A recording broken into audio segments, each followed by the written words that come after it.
Welcome back to our second hour of our Thanksgiving weekend program, actually being taped the day before Thanksgiving 2010. Now, let's look at the situation of the Obama regime. We cataloged last week. Obama comes back from his Asian trip. He's supported the Indian demand to get onto the Security Council. He gets nothing visible, at least in return.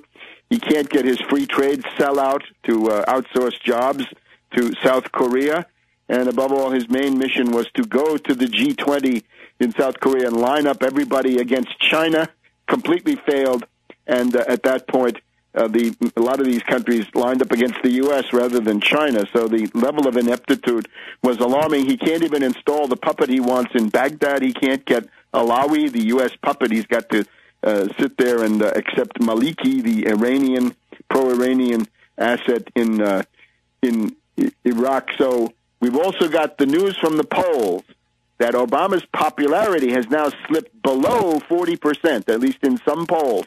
He's now below 40%. He's headed into Bush, the younger territory, Jimmy Carter territory. That would be the 30s. And beyond that, there's the 20s, and that would be Harry S. Truman territory. So let's see where we stand now in this question of, will the new Republican Congress, House at least, do something to deal with this constitutional crisis? And for that, let's go to our friend of the broadcast, Phil Berg, distinguished attorney in Philadelphia. Welcome, Phil. Happy Thanksgiving.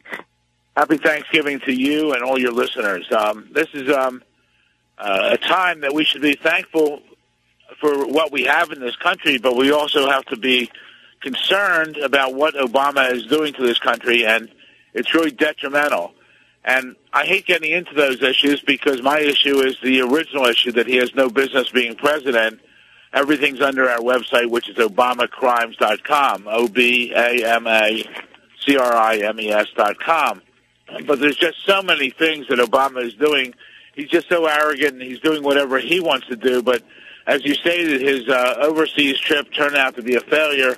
He's dropping in the polls. He's going to drop further because he's even annoying his left, the Democrats on the very left. He's obviously annoyed the Republicans on the right.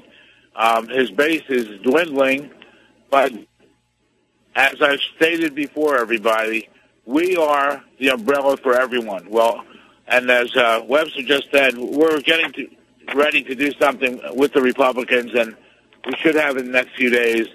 We've just been working on it. I've been on trial. I haven't been able to do it. Hopefully we'll have it over this Thanksgiving holiday, and that's why I keep looking for our website of next step we're going to do. But aside from what we're about to do, we still have that one case pending in the U.S. It's ready for a writ of certiorari to the U.S. Supreme Court. We're working on that. And that's a false claims or quitem action, which I filed against Obama, stating that he's not only not natural born, he's not naturalized, he's an illegal alien, and therefore he should not have served as a U.S. Senator from Illinois, and the salary and benefits he received of about $1 million should be returned to the U.S. Treasury. Obviously, if he can't be a U.S. Senator, he can't be president. So we're pursuing that case. We've had an issue of conflict of interest because the person holding us back from that is Eric Holder. And if there was ever a conflict of interest, Eric Holder was a senior member of Obama's campaign staff. Number two, he was selected, one of three individuals selected to select the vice president, who selected Biden.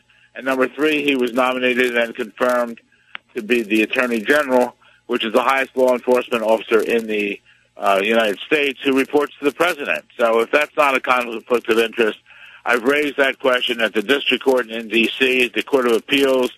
I stated that I should be allowed to pursue this case, and if not, a special prosecutor. But we really have to concentrate.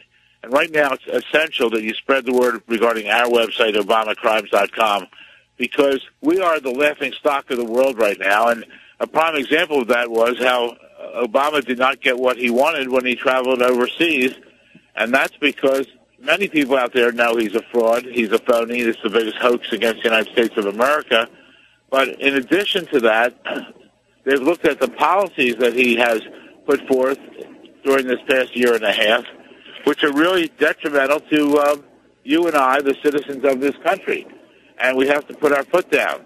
So as I said before, we're the umbrella for all of you, no matter what your issue is. If your issue is taxation, if your issue is the war or anti-war, if your issue is health care, whatever your issue is, security, we are the ones, because if we are correct, and I know we are, and then Obama, we can force him out of office, hopefully with the Republicans now, and if not, it's time to call for all members of Congress to be thrown out, because unfortunately most members of Congress, in my opinion, be it Republican, Democrat, or Independent, have two purposes.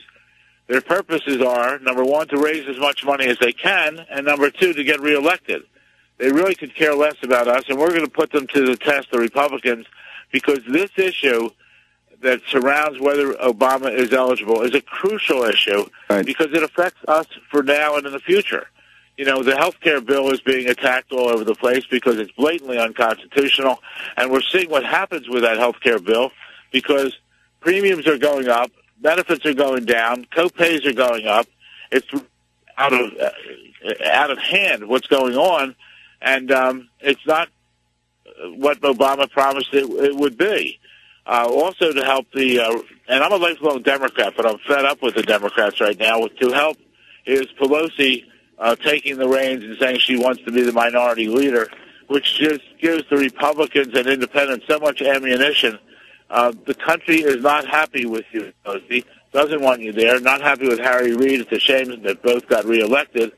But it's time we put a stop on this and stop on like crazy spending and everything. The big issue is Obama was born in Africa. But even if he wasn't born in Africa, even if he was born in Hawaii, which he wasn't, but even if he was, he lost his citizenship when his parents divorced, his mother remarried, and he was adopted or acknowledged by his stepfather, Lobo Soturo, in Indonesia. That's the crucial issue. I want to see the paperwork he received when he came back to the United States. I believe he doesn't have any. If at best he would have only being naturalized, but I believe he doesn't have that. I believe he came back on his Indonesia passport. He's an illegal alien, and that's why they jumped so fast on the Arizona law dealing with illegal aliens, because Obama was afraid, I'm sure, that if he went into if he went to Arizona, he could be arrested. And to me, that's the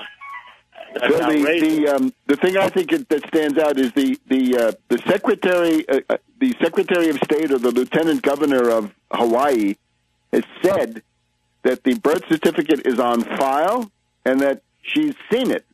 So if it's there and they've seen it, then why can't we see it too if it's supposedly there, right? Isn't that the standard that we have, right? Not that somebody gives you hearsay evidence that it exists, right? But you'd like to be able to see it.